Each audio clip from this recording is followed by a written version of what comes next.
देगा ना ही बैठाएगा। अपने माल को इतना बढ़ा चढ़ा के कहें, पहली बात तो है ही बढ़िया, लेकिन उसके बावजूद भी रोज एक ही बात सुनने के लिए तैयार नहीं। अभी मैं आज ही का एग्जांपल देता हूँ।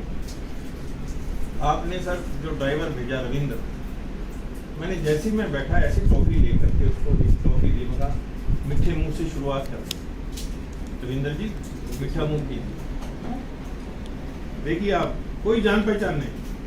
फिर दूसरा काम है, वो बोले सर इधर से चलेंगे या इधर से चलेंगे। ध्यान देने की बात है आप सभी, एक अननोन पर्सन के साथ कनेक्टिविटी जोड़ने के लिए मैंने पहले तो टॉफी दी, रविंद्र करके बोला, तो उसको नहीं पता था कि मेरे को नाम मालूम है या नहीं, सर ने बता दिया। उसके बाद उन्होंने कहा कि सर आपको यदि मार्केट से काम है तो इधर से चलेंगे, यदि मार्केट में काम नहीं है तो हम इस साइड से चलेंगे। मैंने कहा मुझे मार्केट से कोई काम नहीं है, मेरा लक्ष्य सीधा वहीं पहुंचने का है। आप हैं मेरे साथी, और साथी कभी गलत नहीं हो सकते, गलत डिसीजन नहीं ले सकते। उनके माइंड में ये आया कि साथी तो केवल कृष्ण थे, ये इन्होंने मुझे कृष्ण क्यों कहा। बोला नहीं सर मैं सारथी नहीं, मैं ड्राइवर। मैंने कहा आप कुछ भी माने, मेरे मन में आप सारथी हैं और आप मुझे गलत नहीं लेके जा सकते, जहां भी लेके जाएंगे सही लेके जाएंगे। इसमें उसकी अंदर कितनी फीलिंग आई होगी, अपने आप को प्राउड फील किया होगा। ये तो कितने तो ये कहते हैं ड्राइवर ये मेरा बैग उठाओ और चलो, और इधर नहीं इधर, मुझे रास्ते में ये मिलना है, ये लेना है। चाहे वो किसी भी पोजीशन पे क्यों ना हो, जब तक हम किसी को रिस्पेक्ट देंगे नहीं तो हमें रिस्पेक्ट मिलेगी भी नहीं।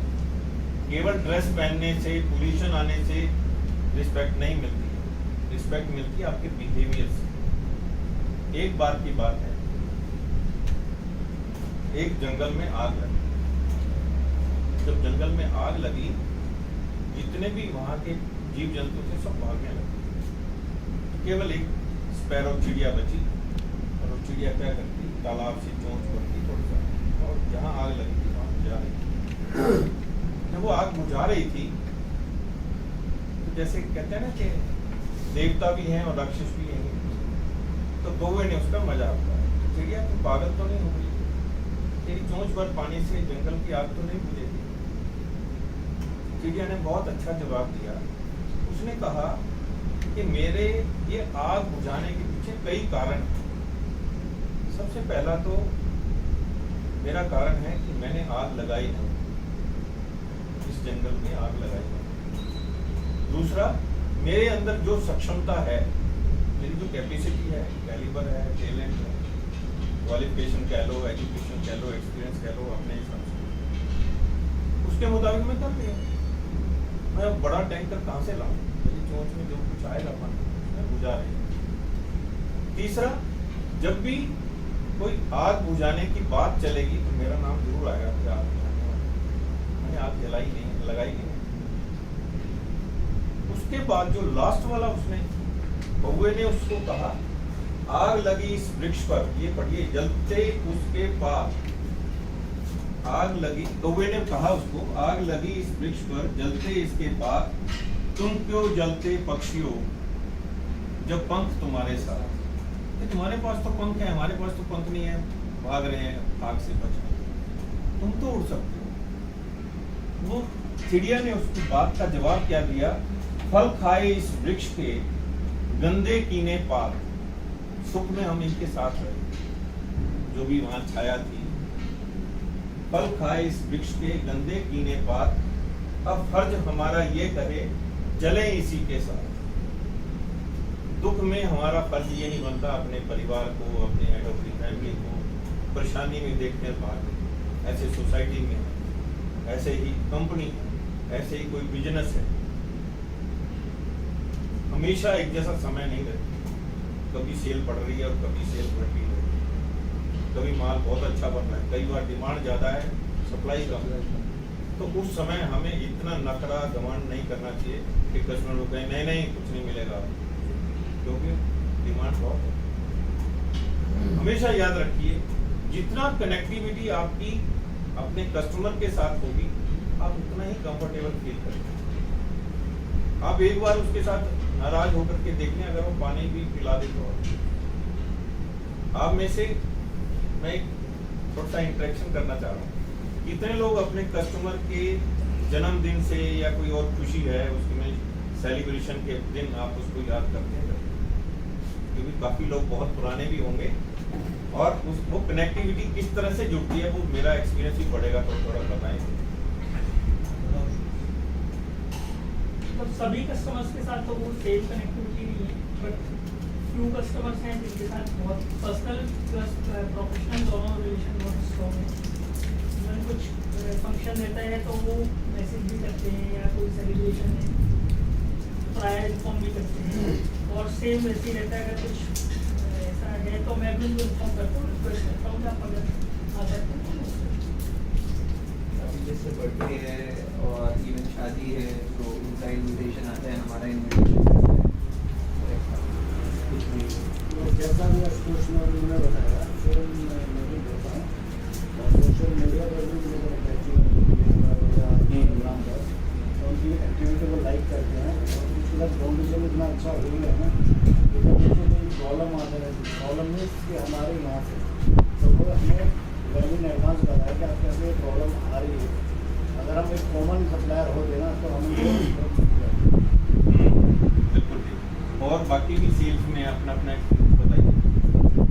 एक्टिविटी तो रहती है कस्टमर्स के साथ, डेली कॉल वगैरह पे भी उनसे इंटरेक्शन रखना, मंथली मीटिंग्स को उनसे मिलने जाना, तो एक काइंड ऑफ कह सकते हैं फ्रेंडशिप का काइंड ऑफ सेकंड हाफ।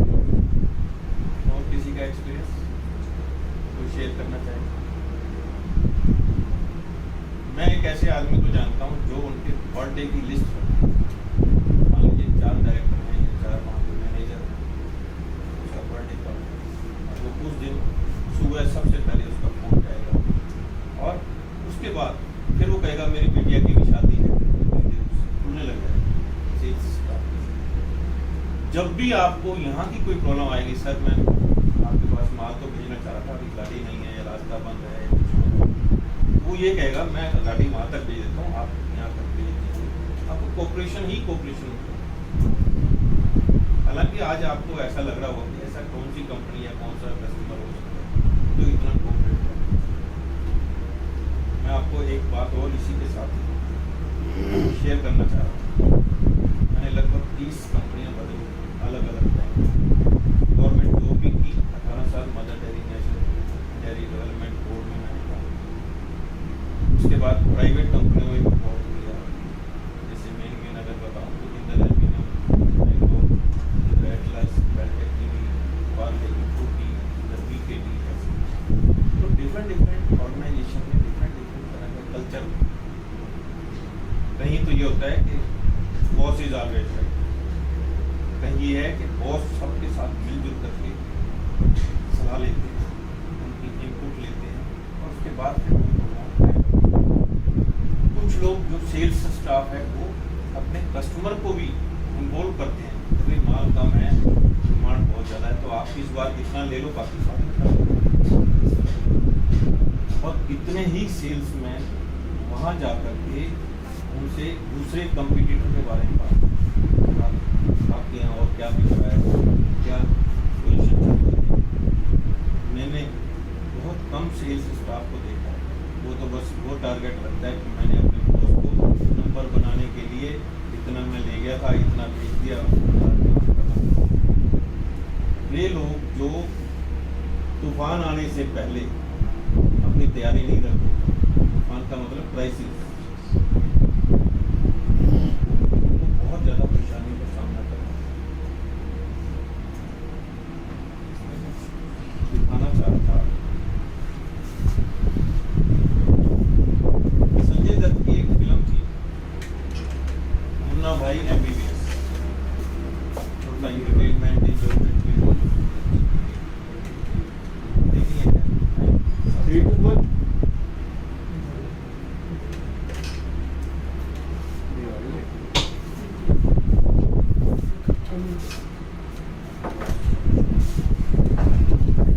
तो आपने देखा होगा उसमें एक सफाई कर्मचारी है,